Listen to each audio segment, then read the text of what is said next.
Hello friends, तो आज हम लोग सीखने वाले हैं DOM subject, that is dynamics of machinery, है ना। डॉम सब्जेक्ट है, मैकेनिकल का सब्जेक्ट है, 5th सेम में होता है जनरली, है ना। तो डॉम सब्जेक्ट में हम लोग गवर्नर चैप्टर स्टार्ट कर रहे हैं। तो गवर्नर में हम लोग देखेंगे कि पहले बेसिक देख लेंगे आज कि गवर्नर क्या होता है, व्हाट इज गवर्नर, है ना। गवर्नर का फंक्शन क्या होता है, सिंपल गवर्नर जो है हमारा सेंट्रीफ्यूगल टाइप ऑफ गवर्नर, वो भी देख लेंगे हम लोग, है ना। उसके बाद फिर पोर्टर गवर्नर के प्रॉब्लम चालू करेंगे हम लोग, है ना। तो चलो स्टार्ट करते हैं वीडियो। तो सबसे पहले हम लोग समझ लेते हैं कि गवर्नर क्या होता है, व्हाट इज गवर्नर, है ना। गवर्नर क्या होता है, गवर्नर इज अ डिवाइस, है ना, एक मैकेनिकल डिवाइस है जो जनरली कहाँ पे यूज होता है, इंजिन्स में यूज होता है ना। इंजिन्स, ऑटोमोबाइल इंजिन्स में यूज होता है, जो व्हीकल्स के इंजिन्स होते हैं वहां पे यूज होता है, या फिर जो इंजिन्स पे मशीनरीज रन होती है, बड़ी बड़ी मशीन जो रन होती है, जहाँ पे इंजिन पे रन होती है, वहां पे भी गवर्नर यूज होता है। तो गवर्नर का बेसिक फंक्शन क्या होता है, गवर्नर का बेसिक फंक्शन ये है कि to regulate the to govern the speed of the engine, है ना, according to the load conditions, है ना। मतलब इंजन पे जो लोड है वो लोड वैरी होता है, तब भी इंजन की जो मीन स्पीड है, जो स्पीड है वो कैसी होनी चाहिए, मीन होनी चाहिए, मतलब कांस्टेंट होनी चाहिए, वेरिएबल नहीं होनी चाहिए, अप एंड डाउन नहीं होना चाहिए, स्पीड एकदम अचानक से बढ़ना या कम नहीं होना चाहिए, है ना। तो ये जो काम करता है वो कौन करता है, गवर्नर करता है। तो कैसे करता है, देखो सिंपल सा फंक्शन है। क्या होता है कि गवर्नर का जब भी सपोज एक बाइक का एग्जांपल ले लेंगे हम लोग, बाइक पे क्या हो गया, लोड बढ़ गया, है ना। लोड बढ़ जाएगा तो स्पीड क्या हो जाती है, ऑटोमेटिकली कम हो जाती है ना। इंजन पे जब भी लोड बढ़ जाएगा तो उसकी स्पीड क्या होती है, कम हो जाती है ना।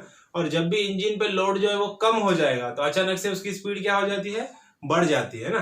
तो ये जो स्पीड अचानक से बढ़ रही है या कम हो रही है ना, ये कैसे, ये नहीं होना चाहिए, है ना। तो ये नहीं होने का काम कौन करता है, गवर्नर करता है। गवर्नर क्या करता है, उस स्पीड को कंट्रोल करता है ना, control the speed of the engine according to the load conditions. तो कैसे होता है ये, तो देखो यहाँ पे देखते हैं हम लोग सिंपल। ये हमारा सेंट्रीफ्यूगल टाइप ऑफ गवर्नर है, basic governor, types of governor में एकदम basic governor, centrifugal type of governor. अब गवर्नर में क्या क्या होता है देखो मैं बताता हूँ। ये आर्म है गवर्नर का, है ना।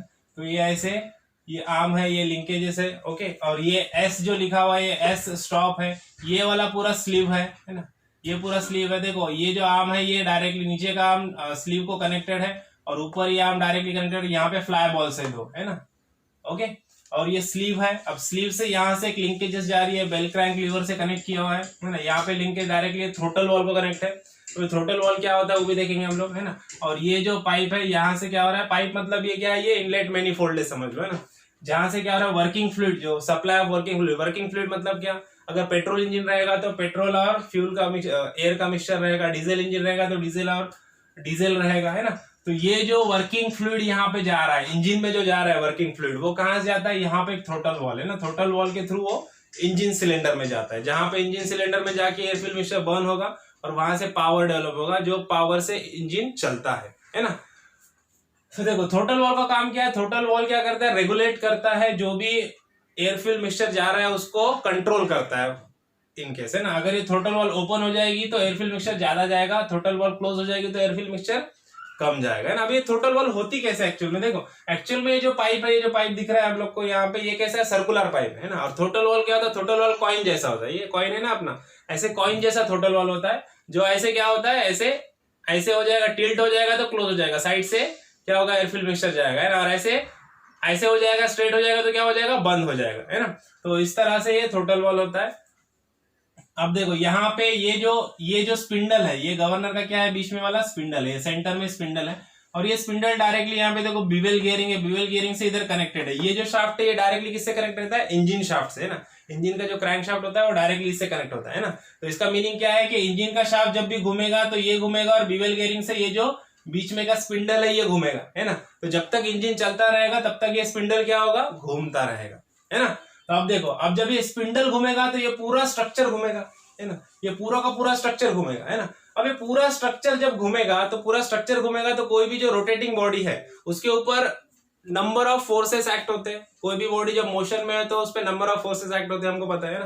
तो उसमें से जो एक फोर्स होता है जो यहाँ पे हमारे काम का है वो है सेंट्रीफ्यूगल फोर्स, है ना। तो कोई भी बॉडी एक सेंटर से एक एक्सिस के थ्रू रोटेट हो रही है तो उसपे क्या होता है, एक सेंट्रीफ्यूगल फोर्स एक्ट होता है, जैसे हम लोग को पता है ना। 11th साइंस में हम लोगों ने बहुत अच्छे से सीखा है ना, नहीं भी सीखा होगा तो तुमका एग्जाम्पल देके मैं बताता हूँ, सिंपल सा एग्जाम्पल। देखो आप लोगों ने किया रहेगा, बचपन में हम लोग खेलते हैं ना, पोल रहेगा कोई, तो पोल को पकड़ के ऐसे गोल गोल गोल गोल घूमते हैं हम लोग, है ना। ऐसे हाथ पकड़ के पोल को ऐसे गोल गोल घूमते हैं ना। नहीं किया तो करके देखो अभी, है ना। तो पोल को पकड़ के ऐसे गोल गोल गोल गोल घूमेंगे ना हम लोग, तो क्या होता है हमारे बॉडी पे एक फोर्स एक्सपीरियंस होगा हम लोग को, है ना। क्या होगा, हमारी बॉडी है ना, जहां पे पोल रहेगा, जिस पोल को हम लोगों ने पकड़ा है, तो उसके अवे फ्रॉम दैट पोल, है ना, पोल से दूर की तरफ हम लोग को क्या होगा, हमारे बॉडी पे एक फोर्स एक्सर्ट होगा, है ना। और या फिर क्या करेंगे हम लोग, गोल गोल घूमेंगे, जितना फास्ट घूमेंगे उतना ज्यादा वो फोर्स क्या होगा, बढ़ेगा, है ना। और गोल गोल घूमते घूमते अचानक से अगर हमारा हाथ छूट गया तो हम लोग पोल से दूर जाके गिरेंगे। कहाँ गिरेंगे, उससे दूर जाके ही गिरेंगे, उसके नजदीक कभी भी गिरेंगे क्या, नहीं गिरेंगे, उसके दूर जाके गिरेंगे। क्यों, क्योंकि बिकॉज ऑफ सेंट्रीफ्यूगल फोर्स, है ना। और ऑल्दो एग्जांपल है, देखो बाइक चलाते हैं हम लोग, है ना, बाइक का हम लोग टर्न लेते टाइम क्या करते हैं हम लोग, बाइक को थोड़ा सा टिल्ट करते हैं ना।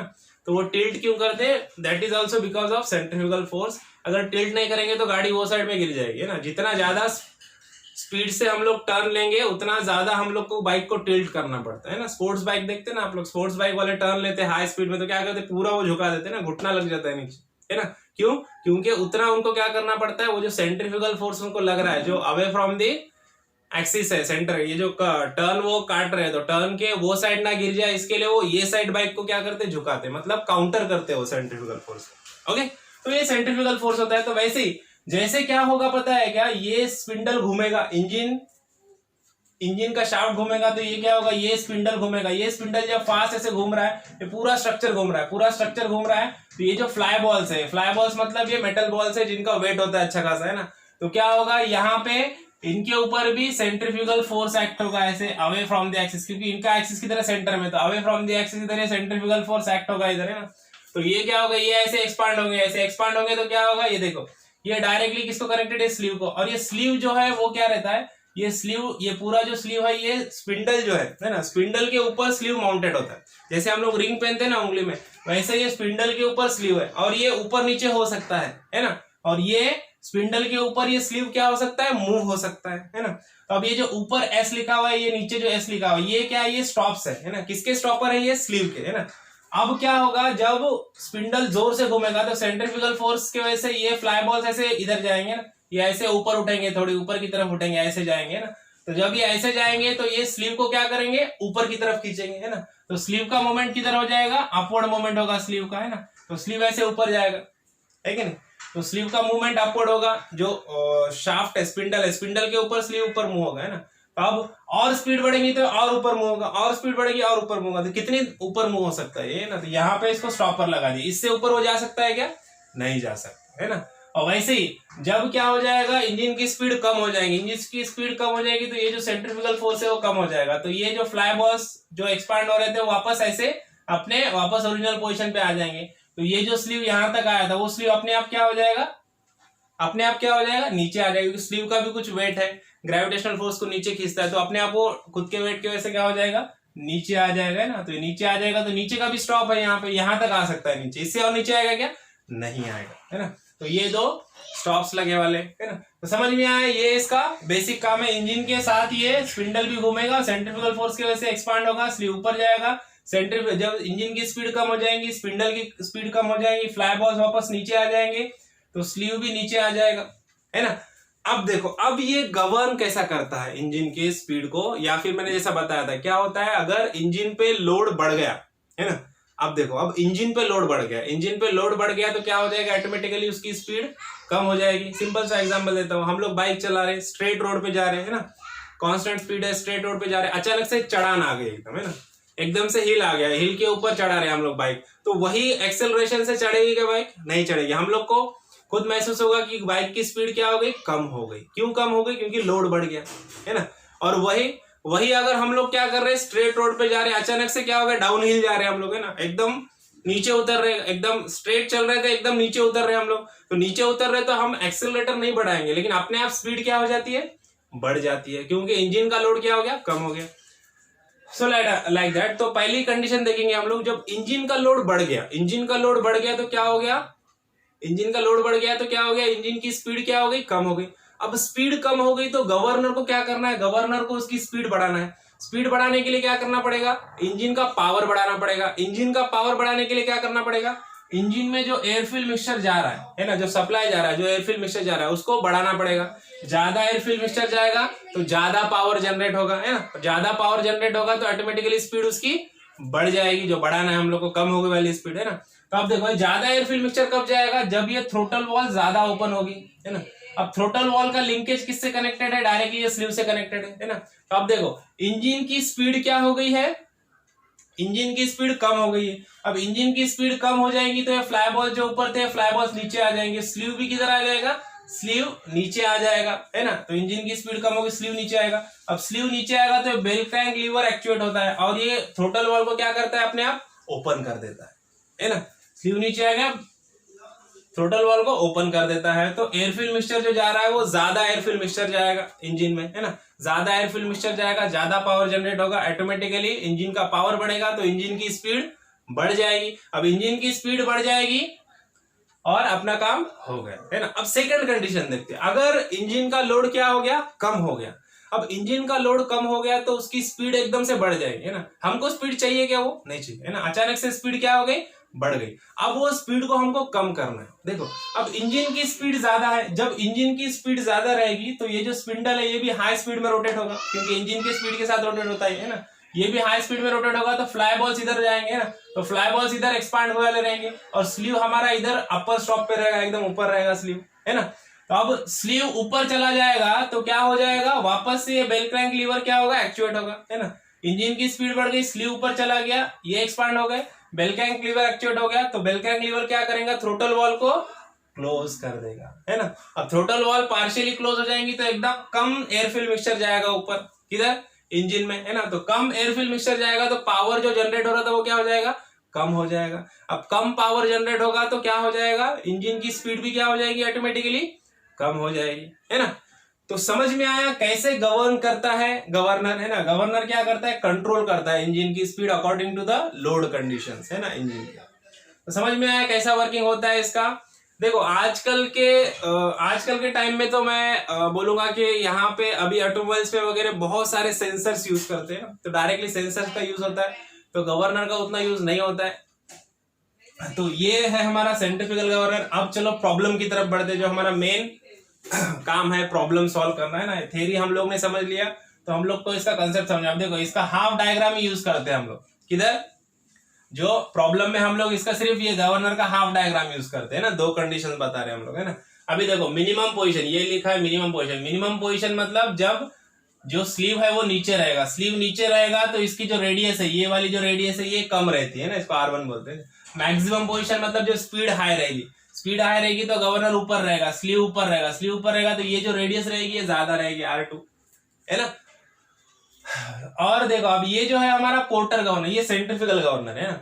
हम लोग को जो प्रॉब्लम सॉल्व करना है पोर्टर गवर्नर पे सॉल्व करना है। तो पोर्टर गवर्नर में सेंट्रीफ्यूगल गवर्नर में क्या डिफरेंस होता है, कुछ भी डिफरेंस नहीं होता। सिर्फ पोर्टर गवर्नर में क्या होता है, it is addition of centrifugal governor.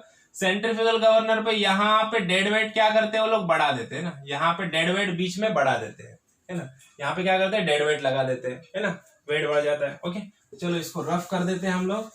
अभी बढ़ते हैं प्रॉब्लम की तरफ। प्रॉब्लम नंबर 1 देखेंगे आज हम लोग, है ना।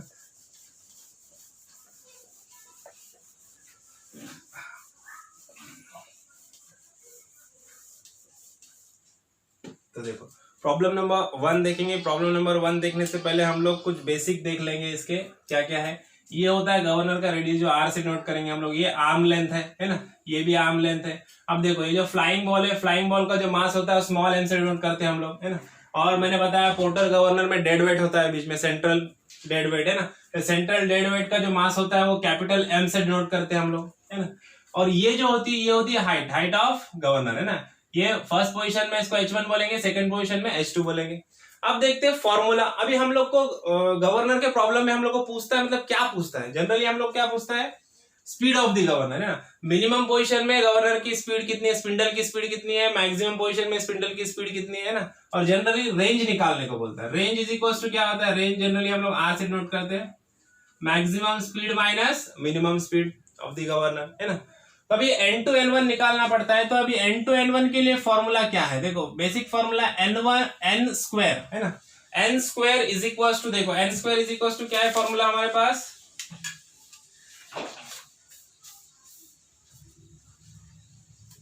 n square is equal to mg plus bracket में देखो capital mg divided by 2 plus minus F upon small M G into 1 plus Q आएगा यहाँ पे। अभी क्यू क्या होता है वो भी देखेंगे हम लोग। ब्रैकेट में 1 plus Q into 895 upon H. Okay, अब देखो अगर ये N1 होगा तो यहाँ पे H1 आ जाएगा, है ना। N2 रहेगा तो H2 आ जाएगा। अब ये Q क्या होता है? Q मतलब क्या? Q मतलब ये जो एंगल होता है ये होता है अल्फा और ये वाला एंगल होता है बीटा, है ना। तो Q क्या होता है? Q is equal to tan alpha upon tan of beta, है ना। tan alpha by tan beta, है ना। ये एंगल डिवाइड बाय एंगल दोनों का tan रहता है। अब देखो जब तक आर्म लेंथ सेम रहेगा, है ना, मतलब ये आर्म लेंथ कितना 250 है, ये भी आर्म लेंथ 250 है ना। मतलब अल्फा और बीटा दोनों का एंगल कैसा है? सेम है ना। देखो tan अल्फा बाय दोनों का एंगल सेम रहेगा तो Q की वैल्यू कितनी आएगी? 1 आएगी, है ना। अगर Q की वैल्यू अगर 1 आ गई तो यहाँ पे देखो ये क्या हो जाएगा? 1 प्लस 1 कितना हो जाएगा? ये 2, है ना। 1 प्लस 1 क्या हो जाएगा? 2। तो यहाँ पे 1 प्लस 1 2 हो गया। अब ये 2 और ये 2 क्या हो जाता है? कैंसल, है ना। तो फॉर्मूला क्या चेंज हो जाएगा? देखो mg प्लस, अब ये 2 तो गया ना, क्या बचा? सिर्फ mg प्लस और माइनस f, ये ब्रैकेट में, right, divided by small mg into 895 by h, है ना, n स्क्वायर, राइट। अब देखो अब F क्या होता है? F is a frictional force. Which type of frictional force it is? देखो जैसे मैंने बताया ये जो लोअर आर्म डायरेक्टली किससे कनेक्टेड रहता है? देखा हम लोगों ने अभी, स्लीव से कनेक्टेड रहता है। और स्लीव जो है वो स्पिंडल के ऊपर ऊपर नीचे हो सकता है ना। जैसे मैंने बताया जैसे उंगली के अंदर रिंग रहती है ऊपर नीचे होती है, वैसे ही, है ना। तो जब ये स्लीव इसके ऊपर नीचे होगा स्पिंडल के ऊपर तो वहां पे फ्रिक्शन होगा, है ना। तो फ्रिक्शन होगा तो फ्रिक्शनल फोर्स एक्ट होगा, है ना। तो ये जो फ्रिक्शनल फोर्स है वो ये वाला फ्रिक्शनल फोर्स है। और यहाँ पे प्लस और माइनस क्यों है? दो कंडीशन है। दो कंडीशन मतलब क्या है? मिनिमम पोजीशन के कंडीशन में स्लीव किधर है? स्लीव नीचे आ रहा है। स्लीव किधर आ रहा है? नीचे आ रहा है। स्लीव नीचे आ रहा है तो फ्रिक्शनल फोर्स कहाँ पे एक्ट होगा? अपवर्ड, है ना। तो देखो ये जो मास है, ये जो वेट है, वेट ऑलवेज डाउनवर्ड एक्ट होगा, इधर भी, है ना। वेट ऑलवेज क्या होगा? डाउनवर्ड डायरेक्शन में एक्ट होगा, है ना। तो फ्रिक्शनल फोर्स अपवर्ड है यहाँ पे और mg डाउनवर्ड है। तो यहाँ पे क्या आएगा? N1 के लिए क्या आ जाता है? N1 स्क्वायर के लिए क्या आएगा? माइनस आएगा, है ना, इंटू H1, है ना। और वही N2 के लिए अगर हम निकालेंगे, N2 मतलब मैक्सिमम पोजीशन। अब मैक्सिमम पोजीशन में देखो स्लीव किधर जा रहा है? स्लीव नीचे की तरफ स्लीव ऊपर की तरफ जा रहा है। स्लीव ऊपर की तरफ जा रहा है तो फ्रिक्शनल फोर्स का डायरेक्शन क्या रहेगा? डाउनवर्ड, है ना। फ्रिक्शनल फोर्स किधर आएगा? डाउनवर्ड डायरेक्शन में। जब स्लीव अपवर्ड जाएगा तो फ्रिक्शनल फोर्स डाउनवर्ड जाएगा। अपने को पता है फ्रिक्शनल फोर्स कभी भी क्या होता है? मोशन के अपोजिट डायरेक्शन में होता है ना। तो स्लीव ऊपर जाएगा तो फ्रिक्शनल फोर्स डाउनवर्ड डायरेक्शन में आएगा। अब देखो ये जो वेट है, वेट और फ्रिक्शनल फोर्स दोनों का डायरेक्शन कैसा है? सेम है तो यहाँ पे क्या हो जाएगा? एडिशन, है ना। तो N2 के लिए क्या हो जाएगा? प्लस आएगा। N1 के लिए क्या आता है? माइनस आता है। ये याद रखो फॉर्मूले में, है ना। अब देखो अब कभी कभी क्या होता है? कभी एंगल अलग अलग रहेगा, कभी फ्रिक्शनल फोर्स दिया होता है, कभी कभी फ्रिक्शनल फोर्स नहीं दिया होता है। अगर फ्रिक्शनल फोर्स नहीं दिया तो फॉर्मूले से ये वैल्यू क्या हो जाएगी? कैंसिल हो जाएगी, है ना। और देखो यहाँ पे भी जी है, यहाँ पे भी जी है, तो ये जी और ये जी क्या हो जाएगा? कैंसिल हो जाएगा। ये दोनों में से जी कॉमन निकलेगा और यहाँ का जी क्या हो जाएगा? कॉमन निकलेगा, है ना। तो n square is equal to, formula क्या हो जाएगा फिर? देखो small m plus capital M upon small m into 895 upon H2, right. समझ में आया? देखो अगर फ्रिक्शनल फोर्स भी दिया है और दोनों का एंगल अलग है तो पहला वाला फॉर्मूला रहेगा। अगर फ्रिक्शनल फोर्स दिया है लेकिन क्या है हमारा? Q हमारा 1 है ना, दोनों का आर्म लेंथ दोनों की सेम है तो ये सेकंड वाला फॉर्मूला रहेगा। और अगर फ्रिक्शनल फोर्स 0 है, नहीं दिया है और Q की वैल्यू कितनी है? 1 है, तो ये वाला फॉर्मूला रहेगा। समझ में आया ना कौन सा फॉर्मूला? ये एक फॉर्मूला है ना। और देखो अगर Q इज इक्वल टू 1 है और फ्रिक्शनल फोर्स दिया है तो फॉर्मूला क्या हो जाएगा? mg plus capital M plus minus F upon mg 895 by H, right. और अगर आर्म लेंथ अनइक्वल है, क्यू की वैल्यू 1 नहीं है, Q is not equal to 1 and friction is also given, है ना। तो तब फॉर्मूला क्या हो जाएगा, देखो N square is equal to, formula लिख लो, तीनों कंडीशन में फॉर्मूला लिख लो अच्छे से, बाद में प्रॉब्लम में काम आएगा। देखो कैपिटल यहाँ पे mg है, कैपिटल mg है, डिवाइड बाय 2 नहीं आएगा। अब देखो यहाँ पे क्या हो जाएगा, कैपिटल mg डिवाइडेड बाय 2 आएगा, क्योंकि 2 को कैंसिल नहीं होगा। 2 कब कैंसिल होगा, जब q 1 रहेगा तब 2 कैंसिल होगा ना नीचे वाला। तो यहाँ पे 2 भी आएगा और यहाँ पे क्या होगा प्लस माइनस f, और यहाँ पे इनटू में और एक ब्रैकेट आएगा, क्या आएगा 1 प्लस q, डिवाइडेशन में क्या रहेगा small mg into 895 upon h। Okay, n1 रहेगा तो h1 हो जाएगा, n2 रहेगा तो h2 हो जाएगा, n1 रहेगा तो इधर माइनस आएगा, n2 रहेगा तो इधर प्लस आएगा, है ना। तो जब q की वैल्यू 1 नहीं है और फ्रिक्शनल फोर्स दिया है तो ये फॉर्मूला, जब q की वैल्यू 1 है लेकिन फ्रिक्शनल फोर्स दिया है तो ये फॉर्मूला, जब फ्रिक्शनल फोर्स 0 है और q की वैल्यू 1 है तो ये वाला फॉर्मूला। ये 1 2 3 फॉर्मूले हमको लगेंगे पोर्टर गवर्नर के लिए, है ना। समझ में आया ये। चलो अब प्रॉब्लम की तरफ बढ़ते हैं, प्रॉब्लम नंबर 1 देखेंगे हम लोग। चलो आज देखते हैं प्रॉब्लम नंबर 1। फर्स्ट प्रॉब्लम है हमारा,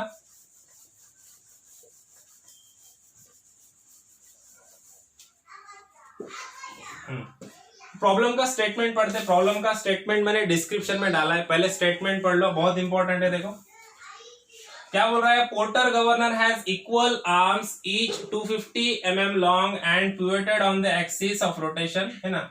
देखो जो पोर्टर गवर्नर है उसके आर्म्स का लेंथ कैसा है, इक्वल है, और वो कितना है 250, ये भी 250, ये भी। मैंने डायग्राम बना के रखा है, देखो टाइम वेस्ट ना उसके लिए डायग्राम मैंने ऑलरेडी बनाया। ये 250 है, ये भी 250, आर्म का लेंथ सेम है, राइट। दो कंडीशंस हमेशा बनाना है डायग्राम, है ना। अभी देखो और क्या बोल रहा है, each ball has a mass of 5 kg। Mass of balls मतलब फ्लाई बॉल्स, फ्लाई बॉल्स का मास मतलब क्या होता है स्मॉल m, है ना। स्मॉल m की वैल्यू कितनी दिया है, स्मॉल m की वैल्यू दिया है हम लोग को 5 kg। स्मॉल m का वैल्यू दिया है 5 kg। और क्या बोला है कि देखो the mass of the central load on the sleeve is 15 kg। Central load on the sleeve मतलब कैपिटल M, है ना। तो central load on the sleeve capital M की वैल्यू दिया है कितना है 15 kg, राइट। और देखो और क्या दिया है देखते हैं, the radius of rotation of the ball is 150 mm when the governor begins to lift and 200 mm when the governor is at the maximum speed. मतलब मिनिमम और मैक्सिमम रेडियस दिया है, मतलब R1 R2। R1 क्या होता है, R1 होता है मिनिमम रेडियस कितना है 150 mm, और R2 होता है मैक्सिमम रेडियस ये वाला, ये R1 ये R2। R2 कितना दिया है 200 mm, बराबर। देखो और क्या दिया है हम लोग को, find the minimum and maximum speed and range of speed of the governor. Minimum and maximum speed मतलब N1 N2 निकालना है हम लोग को, क्या क्या निकालना है N1 N2 निकालना है, रेंज निकालना है R range is equal to क्या होता है N2 माइनस N1। ओके, तो चलो गिवन डाटा तो मिल गया हम लोग को। अभी सब में पहले हम लोग को अननोन क्या है H1 H2 लगेगा, हम लोग H1 और H2 हम लोग को लगेगा, है ना। तो H1 H2 निकाल लेते हैं हम लोग सब में पहले। देखो H1 निकालने के लिए, अब मिनिमम पोजीशन के लिए हम लोग को H1 निकालना है, पहले देखो N1 स्क्वायर, फॉर्मूला क्या हो जाएगा, यहाँ पे देखो आर्म की लेंथ इक्वल है, फ्रिक्शनल फोर्स दिया गया, फ्रिक्शनल फोर्स भी नहीं दिया, आर्म की लेंथ भी इक्वल मतलब Q1 रहेगा। तो कौन सा वाला फॉर्मूला यूज होगा, सिंपल वाला फॉर्मूला हमारा एकदम, small m plus capital M upon small m into 895 upon H1। देखो स्मॉल m कैपिटल M हमको पता है, सिर्फ क्या चाहिए H1 चाहिए, H1 की वैल्यू डाल दो N1 मिल जाएगा, है ना। तो H1 निकाल लेते हैं हम लोग। तो H1 निकालने के लिए ये वाला ट्रायंगल देखो ABC, है ना, ये पता है हम लोग को, ये R1 पता है, तो ये मिल जाएगा कैसा, पाइथागोरस का थ्योरम यूज करेंगे इन ट्रायंगल ABC, है ना, ये वाला triangle ABC bye using Pythagoras theorem, है ना। तो यहाँ पे ये हमारा हाइपोटेनस है AB, है ना। तो क्या हो जाएगा AB का square is equal to BC square plus AC square, बराबर। अब AC स्क्वायर मतलब ही क्या है हमारा, AC मतलब H1 है जो हमको चाहिए। AB की वैल्यू पुटअप कर दो, कितना है 250 का square is equal to R1 BC R1 की वैल्यू कितनी 150, P square plus h1 square, है ना। तो देखो h1 square is equal to क्या हो जाएगा, 250 स्क्वायर माइनस 150 स्क्वायर, है ना। और h1 चाहिए तो क्या हो जाएगा, इधर रूट ले लो, है ना, स्क्वायर निकाल दो उधर, इधर रूट ले लो, तो h1 की वैल्यू मिल जाएगी हम लोग को। यहाँ पे h1 कितना मिल गया, देखो h1 की वैल्यू मिल गई हम लोग को 200 mm, है ना। कितना मिल गया, 200 mm। इसको मीटर में कन्वर्ट कर लो, 0.2 मीटर। क्यों, क्योंकि ये फॉर्मूले में देखो दोनों मास है, और मास किस में है, केजी में है, तो अपने को जो डिस्टेंस है वो किस में चाहिए, मीटर में चाहिए, है ना, तभी तो हम लोग को ये आरपीएम में मिलेगा। चलो फॉर्मूले में वैल्यू पुट कर दो, n1 square is equal to, अभी देखो स्मॉल m कितना है 5, कैपिटल M कितना है 15, अगेन 5 इंटू 895 अपॉन h1 कितना है 0.2, देखो यहाँ पे 5 15 बराबर। अब ये पूरा वैल्यू यहाँ पे पुट कर दो तो n1 स्क्वायर की वैल्यू मिल जाएगी हम लोग को। देखो n1 स्क्वायर कितना मिल गया हम लोग को, n1 स्क्वायर की वैल्यू मिल गई 17900।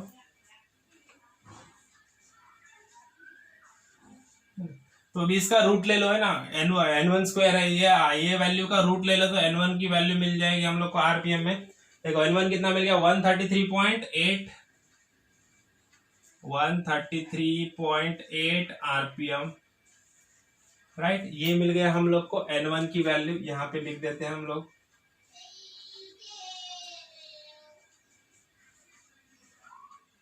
133.8 आरपीएम, राइट। तो चलो अब ऐसे क्या करते हैं, n2 निकाल लेंगे, फिर रेंज निकाल लेंगे, प्रॉब्लम ही खत्म, है ना।